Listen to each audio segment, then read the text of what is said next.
Now to the war in Ukraine, Kyiv officials say Ukrainian troops have made gains against Russia in the east near Bakhmut. Ukraine says its forces have secured a logistics hub. However, the Kremlin rejects those claims and says Russia repelled 26 Ukrainian attacks in the region. CBS News senior foreign correspondent Charlie D'Agata joins us now from Kyiv. So, Charlie, how significant is it that Ukraine made these gains in the east? And could this be the start of the counteroffensive that we've been hearing about and that we've been waiting for?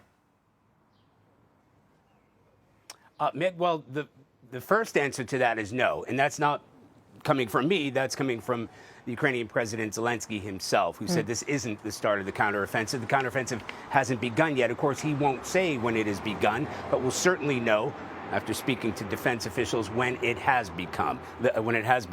Is it significant? It is absolutely significant because it has been several weeks, months maybe, before Ukrainian forces have been able to penetrate anywhere around Bakhmut.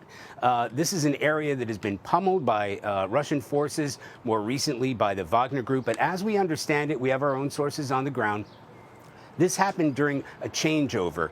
You know, Wagner had said that they were going to pull out. They're reducing their numbers there. They had to hand over to Russian forces. It was during that time, during that period, that Ukrainian forces exploited that handover, and they have started pushing back.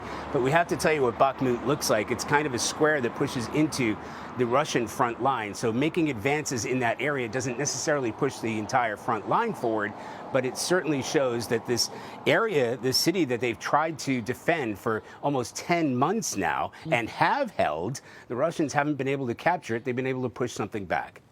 Charlie, China plans to send representatives to Ukraine and Russia next week for peace talks. What are the expectations of these meetings, and how does the West see Beijing's attempts at playing peacemaker in this conflict? Yeah, well, this comes on the back of the Chinese President Xi Jinping making a phone call here 3 weeks ago. That's the first time that phone call has taken place since the conflict began. And President Zelensky said it was meaningful, and it lasted a while, about an hour. At that time, they said that they would be sending a delegate to Ukraine. This is the first time that delegate will be sent here, not just here.